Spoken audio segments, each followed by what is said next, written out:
Welcome back to Real Estate 101. Today we're going to continue our discussion on mortgage financing and talk about bruised credit and previous bankruptcies. And I'm pleased to be joined once again by Tracey Brock of Dominion Lending Centers. Tracey, welcome back to the show. Thanks, Joe.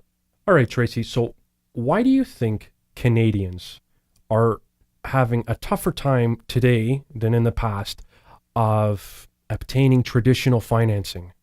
Well, a lot of Canadians are becoming business for self, so they're claiming less of an income, and there is much more criteria from the lenders and from the insurers for that. Another reason is that Equifax is reporting a lot more information on the credit bureaus, and TransUnion for that matter, than they have in the past. Things like your cell phone bills, your mortgage, for example, are all coming up. So if you've had a bad track record with a number of cell phone companies, that's affecting not only the look of your credit bureau, but the score as well. All right. So, and I also think that it's very easy for Canadians to acquire unsecured credit. Yep. And, and every, 3-6 months, if they're making their payments properly, they're getting a notice, hey, you got an increase? Hey, you want an increase?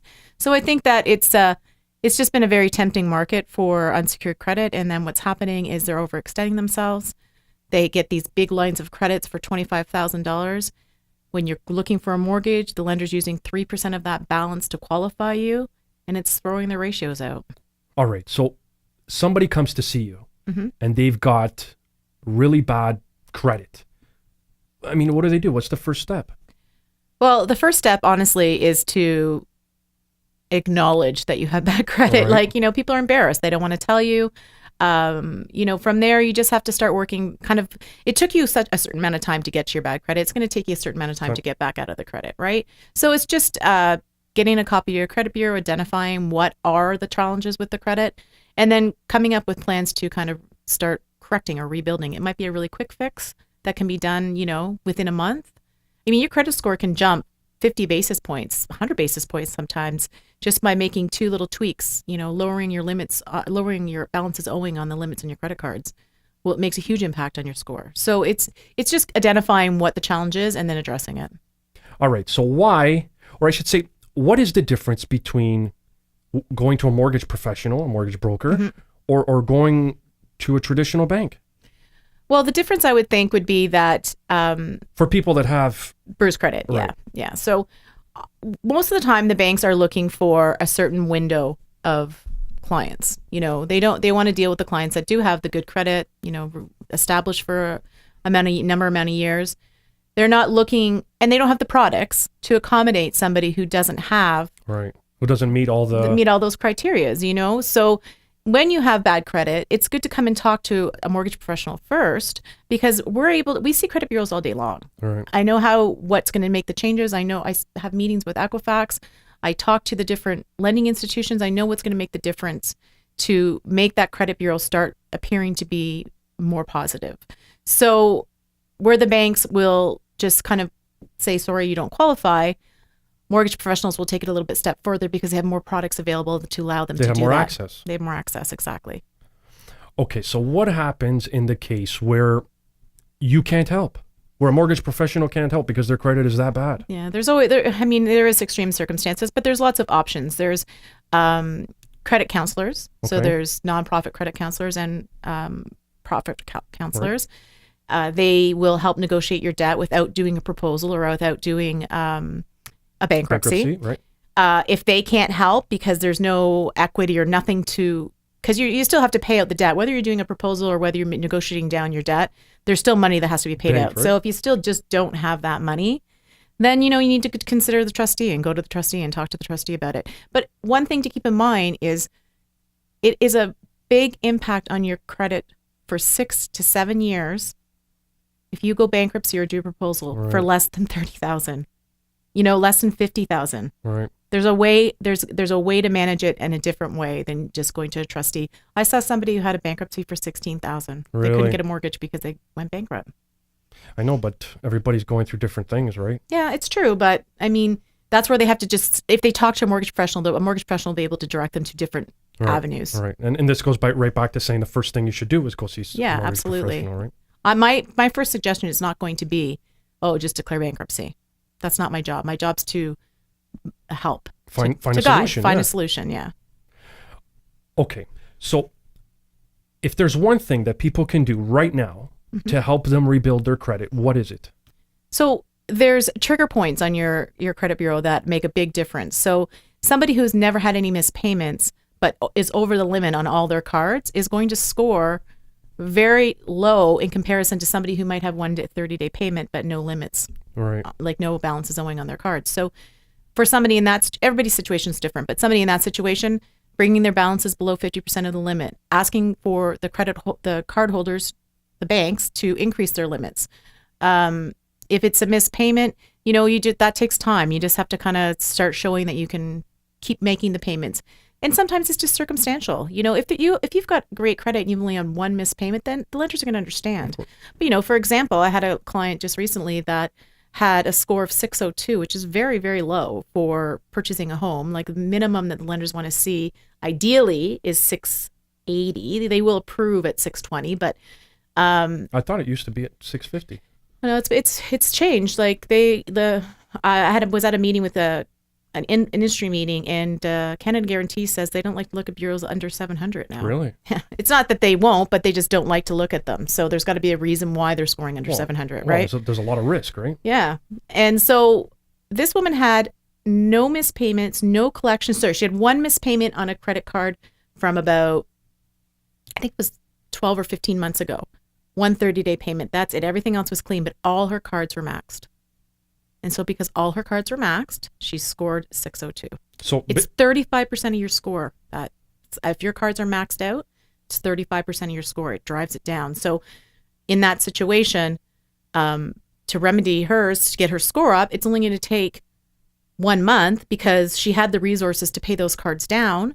And next month when I pull her credit, I'm sure it's going to be over 700 because there's no other reason why it shouldn't be. Shouldn't be, right. Yeah. So pretty much what you're saying is what they're using, I guess, to determine your score is they're looking at the available credit that you have available. Yep. And they're looking at how much you've spent of it. That's right. So if you spent utilization. a lot of it. Yeah, utilization. All right. Yeah, so that's what they're looking for.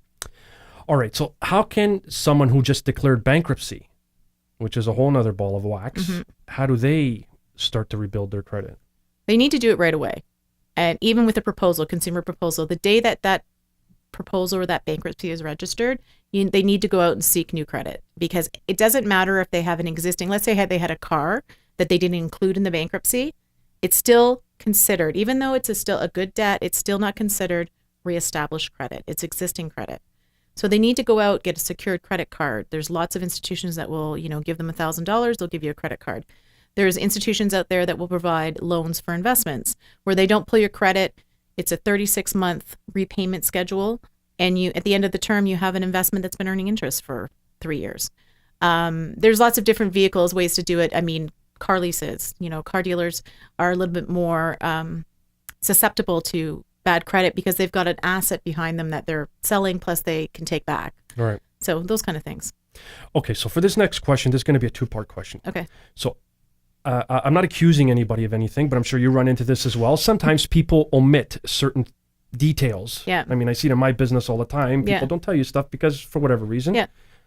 Do you see that as well? Like certain financial details, maybe they don't share it with you because they think you don't need to know. And the second part of that question is, by not knowing, does it make your job harder in getting credit for them? Yeah.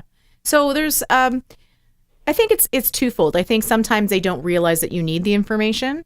So it's up to the mortgage professional to ask the right questions. If you see something on in their Equifax, get them to get a copy of their TransUnion so you can see if there's a difference on there. If they've told you that they've had challenges in the past, but nothing's really coming up, that's a trigger to say, well, we need to see your TransUnion bureau because the insurers are going to pull that. Right. And some lenders too, right? So, It's very, very important to disclose all of your information because we can work with that. If there is something that happened that's circumstantial 2 years ago, we can explain to the lenders, this is a life incident. This isn't normal. This isn't their patterns.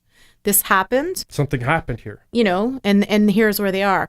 I mean, I've even been able to get a mortgage for somebody that their home went power of sale, and they scored below 500 because of it was based on circumstances, and I was able to explain it. I was able to give the information, and this woman had she had a lot to disclose to me, and it was a tough disclosure, but her doing that means that she got a home last week. And if she hadn't, then she wouldn't have got it. So it makes my job very difficult. It's always better to tell them, answer all their questions, answer the lenders and the insurers' questions before they even think of them. So if there's anything that comes up on the bureaus or anything that comes up of like title searches, if I already told them, yes, I know about that, they're like, oh yeah, we know about that. It's okay. Right. So it's just better. So you're on the same page. Yeah, they're on the same page, and there's nothing. The last thing you want to do is make the lender think that you're trying to hide something. Yeah. Okay, so why don't you give us some tips on some things that people can do to help rebuild their credit? Okay, so easy tips are the obvious ones are, pay your debts going forward, don't miss a payment, and including your cell bills, because like I said, the cell bills are not just only reporting, they're affecting your score now. So if you miss your cell phone bill, it's gonna affect your overall score. Yeah, that's right. So, paying bills on time, it's it sounds self-explanatory, but that is the biggest help. 35% of your score we talked about is utilization. So make sure that you're not over your limits. Make sure that you're not maxed out. Keep your limits below 65%, ideally 50% of the available credit. If you're finding that you're going over, ask your lender to get an increase. Don't be afraid of the credit. Be responsible. So that's another thing, don't just use your credit just because you have to have something now. Budget your money, create a budget. There's, right. Make sure that you're utilizing your credit when you need to and you have the ability to pay it back. All right. So here's another question for you. Mm-hmm. What about somebody, because I've seen this before, and okay. I'm pretty sure you've probably heard this time, you see it all the time. Let's say somebody had credit before and they went through a proposal or a bankruptcy, and now maybe they're afraid of getting credit again. It's true, and they are. And how do you get around that? Well, it's hard. It's really hard. First of all, you have to just make them understand that no credit is just as bad as terrible credit. Right. So having nothing on your credit bureau means that you don't know how to pay your bills either. Well, yeah, that's how it's perceived. Because if you don't have any credit, unless you have cash lying around to buy a car and a house and all that other stuff, and you need credit. Yeah, $500,000 lying around to buy a house, and by all means, right? So it's just re-educating them, letting them know that. I think it's not that they're afraid to get the credit. I think it's afraid of how they're going to utilize it, right? So I think that if they're keeping that in perspective and they're making sure that, if they're going to get a credit card, maybe they just take it out when they need gas once a month. You know what I mean? Just to keep that balance, that reestablished credit. Taking out an investment that's for an RSP, opposed to taking out an investment that you're just going to use for credit. So then, there's a little bit more understanding when I say, hey, go get a loan for an RSP, because now you're going to get a tax rebate on your account, on your taxes, as well as you're going to have something that's rebuilding credit and you're earning interest on it. Yep. So, it's just giving them other tools and better understandings of good credit. There's good credit and there's bad credit. So an RSP loan is a good credit source. And I think it also comes down to the individual, right? It comes down to the individual and the discipline you have. Yeah. Like I use credit cards all the time, but I pay them all the time. And it's because I love the points. Right? I like going away. Well, it's the capacity too, right? It's also the capacity. Like, most people in Canada were not ever taught or trained how to use credit. Right. Okay? Because my parents, your parents' generation, it was just new to them. Yeah.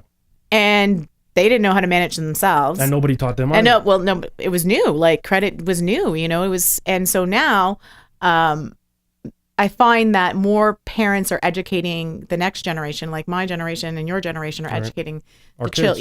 Kids about credit and the importance of it. So, like the Enriched Academy that J.C. Burke and Kevin Cochran do. The Dragon's Den. Yeah, the Dragon's Den guys. Yeah, right. So that's a good tool. So I think that that's part of the challenge, but I'm hoping that as the trend starts moving towards education, that they're not going to have these problems.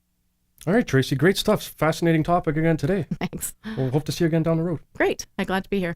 So there you have it. If you're looking for a top mortgage broker, get in contact with Tracey Brock of Dominion Lending Centers. Don't forget to subscribe to our YouTube channel, like, comment, and share our videos. I'm Joe. Thanks for watching, and we'll see you next time.